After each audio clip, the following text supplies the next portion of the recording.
Welcome to the Flipping and Wholesaling Houses in New York show. I am Michael Pinter, where I teach you how to start flipping or wholesaling houses in New York, or if you're already doing it, how to grow your business. So, second part of a deal. I said I wanted to shave before I came to this one, but I screwed up. Okay, didn't shave. How does a wholesale deal work? So before I dealt with really the hard part is marketing for a deal, finding sellers, following up, making offers, and then finally following up with them so that they accept your offer. So now we're talking about after a seller accepts your offer. Now what I find is a lot of people are more concerned with what happens after that, and they're always asking me questions about building a buyer's list. What attorney am I going to use? How do I get financing? Well, what color should my business cards be? All kinds of stupid things, and they're not concerned with part one, which is the marketing, making offers, following up, and they want to get right to what happens when somebody says yes. So now I'm going to talk about what happens to say yes, but I promise you, everything that happens after a seller says yes is significantly easier than everything that happens before. Before is the hard part. Before is the reason why there isn't that much competition in New York. Before is the reason why everybody doesn't do this. Before is the hard part, right? That is the hard part. As the great Tom Hanks said in A League of Their Own, the hard is what makes it great. It's hard to constantly be told to drop dead, to talk to people who scream at you, to make offers to people who told you they want X and you have to offer $200,000 less than X. That's the hard part. But once a seller says yes to your offer, what happens? So in New York, right? In New York, what happens then is they need to get their attorney to send a contract to your attorney. You are technically the buyer, and their attorney generates the contract. This is different than in all other 49 states where a buyer can prepare the contract and have a seller sign it. In New York, the seller's attorney prepares the contract, generates the contract, and sends it to your attorney. Now, a couple of things about that. I'm a big believer in planting 3 seeds in the seller's mind before that contract even gets sent out. Those 3 seeds are: 1, if you're assuming you want to wholesale the deal, we're talking about wholesale deals. 1, assignability. You want the contract to be assigned. Standard contracts in New York, clause 26 says no assignability. So you need to explain to them that you want it assignable. There's a specific way to do that where it sort of can benefit them. Second seed you want to plant is the size of the deposit.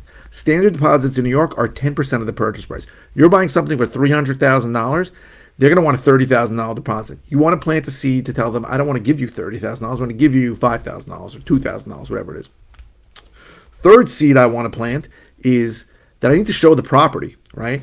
All right, and I'll just tell you the exact wording of what I do with it. For that, what I do is I say, listen, I want work to start the day we close. The only way that's going to happen is if I get a bunch of people in there before we close.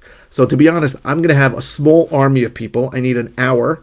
Maybe I need a second hour, but usually I can do it in 1 hour. I'm going to bring in potential buyers for the area, and I want feedback from them. I want to know if that small bedroom upstairs, I should combine it with a bigger bedroom. I want to know if they want a full bathroom on the first floor. I'm not smart enough to know whether I should do that work or not. So I get potential buyers to come in and talk to me, and then I get contractors in there who can give me quotes. Again, the only way I can do that is if I get people in there while we're under contract. So I need a time for an hour. Maybe I need a second time, but usually only once. It's going to be 1 million people in there, so I want to get that in there. That's how I sell it, and it works, right? I could show the property, and you want to show it to potential buyers. Now, why do you want to show it to potential buyers? Because in New York and in most places, you are going to make the most money when you can show it to potential buyers. I have sold property sight unseen. I have sold occupied property sight unseen, but I'm always going to get less. Usually going to get less if I don't show it. So I want to show it. So you want to plant those seeds. Size of the deposit, the contract's assignable, and then I want to show it. You want to plant those seeds so that, because let me tell you, no matter what seeds you plant with this in the seller's mind, the same thing is going to happen. His attorney is going to send the contract to your attorney. It's going to ask for 10%. It's not going to be assignable, and there's not going to be any language about showing the property. But what happens is your attorney is going to respond and say, "Hey, we need to show the property once or twice. We need to get the deposit down from $30,000 to $10,000, and we need it assignable." And then that seller's attorney, is going to talk to his client and go, "Who are these guys? They want it assignable. They might be flipping this. I don't know who these guys are." And if you've planted the seeds, what happens is that the seller usually says to his attorney, "I spoke to the buyer. It's okay." Right? Sometimes he'll go, "Listen, I don't want to take 10,000. Let's take 20." But it's a negotiation. It's not "Hey, these guys are full of crap." So you want to plant those seeds.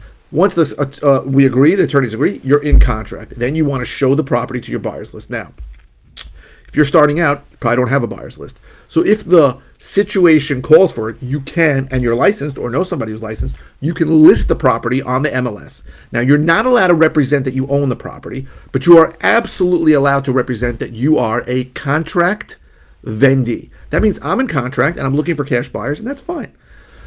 Nothing wrong with that. I've checked with the local real estate board. Absolutely fine. You're just not allowed to represent you own it because you don't own it. Now, so that's one way. That's a great way if you put it out on the MLS. The second way is obviously to have a buyer's list. Another way that you might want to do is to work with somebody like me. I have a really good buyer's list. I could probably get you more money than any buyer's list you may have.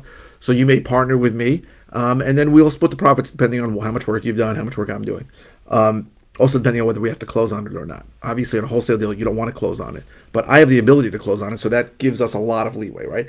If you're a wholesaler and you don't have the ability to close, you're in a tight spot. Because if a buyer jerks you around, and a lot of buyers are going to jerk you around, sometimes deliberately and sometimes just because something happened. Even good buyers sometimes will jerk you around. They're waiting for a deal to close. They don't have the money. They don't want to borrow if they're getting money. So if you have the ability to close, you're in a very strong position. I have told many buyers, you know what? Fuck you. I'm going to close on this. And when you say that, you know what happens with a buyer? They really want to close. Now, if you say, can we get this done? Then they say, yeah, I can do it for $10,000 less, that kind of thing. So you want to be able to close, and I can do that. Now, if I close on a deal and we're partners, I'm going to take more money because I'm putting up my own money. So that is the situation. You schedule the closing with a buyer. You're the middleman. And being in the middle is not a great place to be because you are representing certain things to the seller that sometimes the buyer is going to prevent you from doing, right? Seller says, I need to close on Tuesday. Buyer's attorney can't get there till Wednesday. Sorry, can't close on Wednesday. Attorneys can't be there. Well, I need to close. These things happen all the time. Things happen at the closing. Oh, sorry, my financing, I was waiting for a hard money loan. It didn't come in. It's going to come in 4 days. That happens. You're in a tight spot in a wholesale deal sometimes. Sometimes it's a breeze. Sometimes you're in between. You're caught in between, and that is kind of the stresses of why we get paid, right?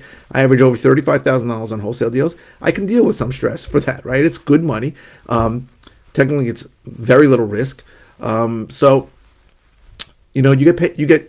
In order to get paid, you have to put your big boy pants on and deal with some of the bullshit that can happen. That's just the way it is. So I would say that the more difficult thing is negotiating with these buyers and dealing with the offers. You're going to get offers and you have to decide which one's best. Now, the obvious thing to say is that the highest number is the best, but that's not always the case, right? Sometimes you're going to get, I've accepted offers that were higher and regretted it. And that's another thing is that if you turn down an offer, sometimes that buyer has gone somewhere else and is not there. So juggling offers, the truth is juggling wholesale cash buyer offers or juggling retail offers is a difficult thing, right? You don't want to piss people off. You probably will piss people off, and you want to juggle as many and keep as many in the air as possible. But that is not the easiest thing to do. It takes skill. Another thing that I help you with is I can tell you exactly how to do that. I also know a lot of the buyers. I know the ones that are serious and the ones that aren't. I recently went into contract with an idiot buyer, and that was a huge mistake. I still make. I'm far from perfect. I still make mistakes. The guy was $25,000 more than everybody else, and I thought he was legit, and he wasn't. The real way to separate the good buyers from the bad buyers are the ones that are going to put a serious deposit down and that are going to sign a time of the essence TOE closing date, which doesn't give them any leeway to do it another time. That's the real way to see. If a guy says, I'm not signing a TOE and I only can put $10,000 down, it's usually a sign that they're full of crap. But again, this is a skill that you'll learn over time as you do it. So you choose that buyer, then your attorney is going to send an assignment to that buyer, basically saying, hey, you're going to take our place. Your price is X. So let's say I'm buying property for $300. You're going to pay $340, and you're going to make the difference minus legal fees and any other costs you have. Usually, you're going to pay transfer tax for the difference. So let's say in this case where I'm buying it for $300 and assigning it for $340, I'm going to pay $40,000. It's not a lot. It's 40 times 4. It's $160 in transfer tax. It's $4 per thousand. You're going to pay transfer tax. Sometimes other things come up, right? So a seller might say, hey, your postcard said you were going to cover my closing costs. You may have to eat the guy's closing costs, right? Which are not so much from a seller. So you might have to eat his transfer tax, which let's say in that case was $300 times 4, another $1,200. Whatever. These things happen, right? Closing costs come up. It happens. But overall, wholesaling is great. I would wholesale every single deal that I get if I could. I can't because sometimes I have to pay more. Sometimes they're occupied. Sometimes there's issues and I can't sell it to a cash buyer. but I would wholesale every deal if I could. I love it. I love the fact that you close, you get paid, and no clock starts, right? I've been buying a lot of properties and closing on them recently, occupied properties since the pandemic started, and I have all these properties where, taxes are accruing, interest is accruing. I'm getting fined if the deadbeat tenants don't leave the garbage in the right place, stupid things like that. I hate that. So I prefer to wholesale deals. I can't wholesale every deal. That is really how a wholesale deal works. After the closing, you get paid. So hopefully this was helpful. If you're interested in all the ways I can help you, go to howtoflipnewyork.com. If you're interested in a course I have that teaches how to do what I do, go to howtoflipnewyorkcourse.com. If you are interested in, what else?